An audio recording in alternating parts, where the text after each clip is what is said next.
The games keep on coming in this December period, and hot off the back of a win against Brighton, Chelsea take on Manchester United at Old Trafford. But who will play, and how did Chelsea win? Let's get to it. Lads, lasses and the rest of the masses, welcome back to the channel. I'm Mono from MonoCFC and welcome to the lead-in. Like always, I'm going to be predicting the lineups that I feel will play, and show how I believe our team could set up tactically. So, without further ado, let's firstly look at our opponents for this match. Manchester United are currently sitting in 7th place in the Premier League table. 8 wins, 4 losses and 0 draws see them 3 places above Chelsea heading into the match. If we look at the head-to-head, United have been a bogey team for us in recent times, with us either losing or drawing all of our previous matches with them since we beat them in the FA Cup 3 years ago. United will be looking to be a thorn in our side once again, and claim all 3 points. So, how will they plan on trying to achieve that? Let's look at the team. Man United, managed by Dutchman Erik ten Hag, can set up in a few ways, but like most Dutch setups prefer to use the 4-3-3. This is the 3rd game in a row where we are facing a team that is struggling from some kind of injury crisis, so like last time, this will be a hard team to pick. First up in goal though will once again be Andre Onana. The Cameroonian was a transfer target of Chelsea's at one stage, but considering his shaky start to life up north, we can count our stars that didn't end up happening. For the back 4, this will be United's weakest part in my opinion due to injury. Starting with the right back, I think we shall see Diogo Dalot once more. The centre-back duo is one we used to see a lot under previous managers. With Lisandro Martinez and Rafael Varane both on the treatment table, it's likely that we'll see Harry Maguire and Victor Lindelof start again.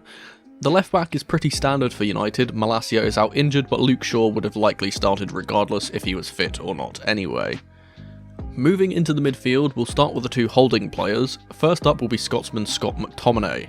The man next to him will be replacing the injured Casemiro, who is a big loss for the Red Devils. Impressive youngster Kobbie Mainoo, who has been a shining light in this team in recent games. The more advanced midfielder will quite obviously be the ever-talented Portuguese Bruno Fernandes. There is a chance for us to see Mason Mount return against his old club if he's deemed fit, but I doubt he will be well enough to start. The final attacking 3 will be changed in my opinion, with Rashford looking unlike his usual self and putting in a lacklustre performance against Newcastle. I think Alejandro Garnacho will play in his place on the left, with Brazilian Antony playing off of the right. Martial also didn't have the greatest game, so I believe we will see the young Dame Rasmus Højlund lead the line. Now, I'm not going to talk about United's tactics here as usual, I'll save that for another video after the fact. As I've mentioned, due to the busy schedule, I won't be able to do a full tactical breakdown, but I'll definitely touch on this before the next game against Everton. I will, however, mention a few things of note. Firstly, this season, United have been, well, terrible to say the least. I think most people are surprised that they are as far up the table as they are, with even United biased pundits such as Gary Neville saying, quote, "I've become tired of my own club and don't want to watch them now." They have scraped past teams all season, with only one win being by more than 1 goal, that being their recent tie against Everton, and even in that game they seemed much the lesser team too. Scoring goals has been a major issue for them in general. They have only scored 16 goals all season. To put that into perspective, Chelsea, who by all accounts have been horrifically underperforming, have scored 12 goals in our last 4 matches, and that's including us being battered by Newcastle. And this underperformance isn't just in the league either. Their form in the Champions League has been woeful, being bottom of their group behind much smaller teams in Copenhagen and Galatasaray. So how are they up in 7th place? Well, like I touched on when I spoke about Arsenal earlier in the season, United have this weird quality of being able to snatch results despite poor performances. Like I did with Arsenal, I'm going to break down their wins.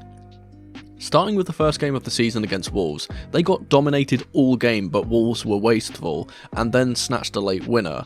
Controversy followed because there should have been a penalty given to Wolves late on, which likely would have seen them draw. Their next win against Nottingham Forest was dodgy too, admittedly doing well to come back from 2 goals down to level the game, but then Forest were hard done by a very suspect red card, and an even more suspect penalty call that gave United the win. They scraped past Burnley 1-0 after being largely dominated in that game by one of the worst teams in the league. They scraped past Brentford with 2 goals in stoppage time. They scraped past bottom place Sheffield United by 1 goal. Fulham once again by 1 goal in stoppage time. Luton Town only beaten 1-0, and then obviously their last victory was that Everton game I mentioned. And this isn't a way of discrediting them per se, it's actually quite admirable that despite how poorly they play, they almost always seem to find a way of winning.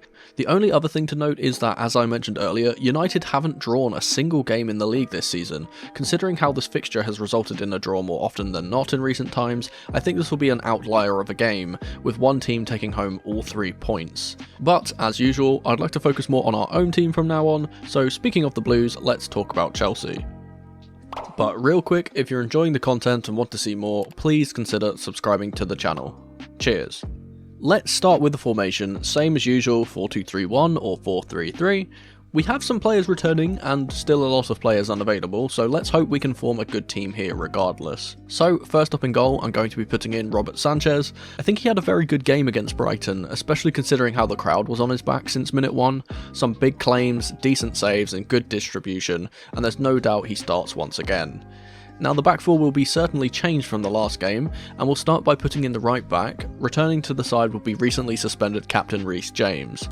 The centre-back partnership is a tricky one to pick. I think all 4 of our centre-backs had a good game against the Seagulls, but I'm going to be opting for the French duo of Axel Disasi on the right and big Benoit Badiashile on the left. This means that Thiago Silva drops out, which will be good for him as his age means we will have to manage his minutes, and considering how soon this game is after the last, I think he'll need a rest. The left back spot is tricky to pick. I want to put Cucurella back in here for similar fitness reasons, but after his goal and good overall performance, I just can't drop Levi Colwill from this spot. Moving into the midfield, this will be changed from the usual 3-2. After his 2 goals and great showing, Enzo Fernandez definitely starts here alongside Moises Caicedo, and they'll both be vitally important as always. The more advanced midfielder will be changed however. With Conor Gallagher getting suspended for 2 yellow cards, this opens up the spot for Cole Palmer to play from a more favourable central role. This means that the 3 up top will be unchanged for me, with Raheem Sterling starting on the right, last game's penalty winner Mykhailo Mudryk on the left, and Senegalese striker Nicholas Jackson leading the line once more. Now I'm going to break down how I think we should play in order to get a result against United, but before I do so, it's time for the question of the day. As always, I'm going to highlight some of the comments from the last video, so here are a few responses to the last question of the day. Thanks guys for your continued support as ever. If you want your comment to be featured in the next video, leave your answer to this video's question of the day down below with QOTD at the start as always. So for this week's question of the day, we'll go for a simple one. Are you confident that we can get a result here against United? And if so, why? Alright, so how will we play? Well, I think that honestly this game will be easier for us than Brighton was. Despite the discrepancy in league position, I think Brighton are a much better team and play much better football. So as usual, I'm going to point out what I believe our keys to success are in this game. Firstly, we will have to adjust our midfield game plan. Without Conor Gallagher, our press is much worse, and despite the injuries, United still have a decent midfield. Pressure absolutely must be applied to Bruno Fernandes in particular, who is a dangerous passer of the ball, but we can't mindlessly press and leave gaps for the United forwards to exploit. I think that due to the nature of the 2 teams, Chelsea will have a lot of possession and will have to be wary of speedy transitional attacks down the flanks. As always, the wide battles will be key. I believe James can easily lock down Garnacho, and Antony doesn't really provide much threat in truth, but all of this won't matter if we don't find success from our wingers. I want to specifically highlight Mudryk because he's getting better each time we see him, but he needs to put in a good performance here. If he can get the better of Dalot or even get into more central positions like we saw against Brighton, then I think we'll have a much higher chance of winning. I personally believe Sterling versus Shaw will be quite an even battle, so that leaves Mudryk to be the spark that this team will need. One thing to note is that so far this season, United have been extremely vulnerable down the centre, with a lot of teams just running straight past the midfield and into attacking areas. We've seen how deadly Chelsea can be from counter-attacking opportunities when Nico, Raz or even Mudryk make those runs down the centre, and are able to be picked out by Enzo, Caicedo or Palmer. Despite the weakened defence of United, there is one thing that they are going to be very good at defending, and that's set pieces and crosses into the box. I want to highlight Harry Maguire because whilst yes, he may get memed on a lot, the one thing he is damn good at is winning the ball in the air in both boxes. We've been rather poor at defending these in recent games, and I could see a world in which the large English lad heads home from a set piece, so we'll have to be switched on. Speaking of individuals, I want to address a rather large elephant in a very small room, and that is their goalkeeper Andre Onana. To say this man has been a loose cannon is a nice way of putting it, with multiple errors resulting in goals already despite his short tenure at the club. In the Champions League, he gifted 2 goals to Blue Loney Hakim Ziyech very recently, bringing his total errors leading to goals to 7 in the Champions League since 2018-19. I genuinely believe a good tactic against this United side is just to either A, shoot from range and hope Onana spills it, or B, let him have the ball at his feet and then press and see what mistakes we can conjure up. I don't exactly know why, but I am super confident about this game. I think United are in a bit of a slump in terms of morale, and Chelsea are much more, ironically, united. Our team seems really together, and with how we've been playing recently, with Newcastle being an outlier, I just feel as if we can score goals here and also shut the low-scoring opposition out. For a score prediction, I am going to, as ever, predict a Chelsea win, and I'll say that Chelsea will beat United by 2-0. I'm going to say that our goals will come from Jackson getting back on the score sheet after a small drought, and a goal for Reece James on his return to the side, piling on the pain for the United home support, and turning the theatre of dreams into a theatre of nightmares. But that was just my lead-in match preview for Chelsea vs Manchester United. Thank you ever so much for watching. Let me know your thoughts on these possible lineups in the comments section below, and if you'd be so kind, subscribe to the channel and leave the video a like if you enjoyed. Don't forget to tap the notification bell so you never miss a video from me, or check out some of the other videos on the channel on screen right now. I've been Mono from MonoCFC, and remember, in the rain or in the dry, keep that blue flag flying high. Come on, you Blues.